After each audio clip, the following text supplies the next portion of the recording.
আজকের গল্পটা প্রত্যাখ্যান নিয়ে, কিন্তু এমন এক প্রত্যাখ্যান যা কিনা সাফল্যের মানেটাই পুরোপুরি বদলে দিয়েছিল।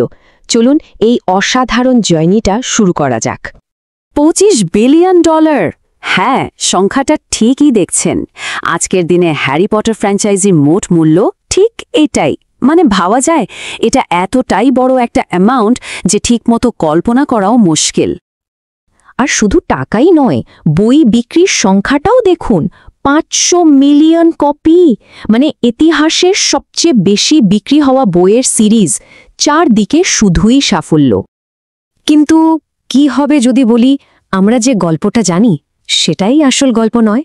এই যে এত সাফল্য, এর পেছনে যদি লুকিয়ে থাকে এক কঠিন সংগ্রামের কাহিনী, এক প্রায় না বলা ইতিহাস। আচ্ছা, তাহলে চলুন গল্পের একেবারে শুরুতে ফিরে যাই, এমন একটা সময় যখন এই নাম, যশ, টাকা পয়সা এসবের কিছুই ছিল না।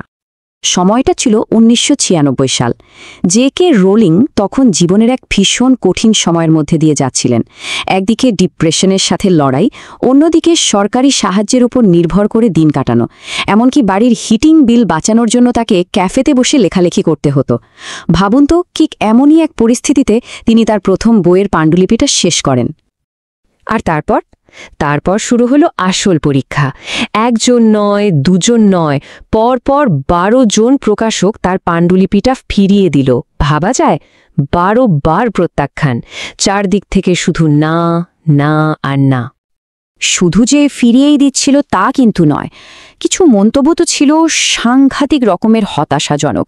যেমন একজন প্রকাশক তো বলেই দিয়েছিলেন, বাচ্চাদের বই লিখে টাকা কামানো যায় না, যান একটা ঠিকঠাক চাকরি খুঁজুন। আসলে সেই সময়টায় অনেকেই ভাবতেন যে বাচ্চাদের বইয়ের বাজারটা তেমন বড় না। কি অদ্ভুত, তাই না? আর এখানেই গল্পটা একটা অসাধারণ মোড় নেয়। দেখুন, একদিকে গোটা দুনিয়া যেন বলছিল হাল ছেড়ে দাও, আর অন্যদিকে ছিল রোলিংয়ের নিজের ভেতরের একটা বিশ্বাস, তার নিজের নিয়ম। আমি হয়তো অন্যদের কাছ থেকে প্রত্যাখ্যানের শিকার হব, কিন্তু আমি নিজেকে কখনো প্রত্যাখ্যান করব না। তো এতগুলো নার পর সেই একটা হ্যাঁ কিভাবে এলো? কিভাবে ছোট্ট একটা ঘটনা পুরো খেলার মোড় ঘুরিয়ে দিল? চলুন সেটাই দেখি। ঘটনাটা খুব মজার। 13 নম্বর প্রকাশকের কাছে যখন পাণ্ডুলিপিটা জমা পড়ল, সেখানকার সিইও পাণ্ডুলিপিটা বাড়িতে নিয়ে গেলেন, আর তার 8 বছরের ছোট্ট মেয়ে সেটা পড়তে শুরু করল। ব্যাস, ওখান থেকে কিন্তু ইতিহাসের চাকাটা ঘুরতে শুরু করে। ওই 8 বছরের মেয়েটাই তার বাবাকে দৌড়ে এসে বলেছিল, বাবা, এটা তো অন্য সব বইয়ের চেয়ে অনেক অনেক ভালো। ভাবুন একবার, একজন ছোট্ট পাঠকের এই একটা কথাই যথেষ্ট ছিল। ওই একটা কথাতেই চূড়ান্ত হ্যাঁটা চলে আসে। আচ্ছা, এই পুরো গল্পটা থেকে আমরা আসলে কি শিখতে পারি? এই যে এত প্রত্যাখ্যান, এর আসল মূল্যটা কোথায়? সাফল্য নিয়ে এটা আমাদের কি শেখায়? ব্যাপারটা খুব ইন্টারেস্টিং যে 12 জন প্রকাশক না বলেছিলেন, তাদের নাম আজ আর কেউ জানেও না, কালচারালি তাদের প্রভাব বলতে গেলে শূন্য। কিন্তু যে একজন মাত্র প্রকাশক হ্যাঁ বলেছিলেন, তিনি কিন্তু ইতিহাস তৈরি করে ফেললেন, সাহিত্য জগৎটাকে চিরদিনের জন্য বদলে দিলেন। তাহলে সাফল্যের মানেটা আসলে কি দাঁড়ালো? এই গল্পটা আমাদের সাফল্যের এক নতুন সংজ্ঞা শেখায়।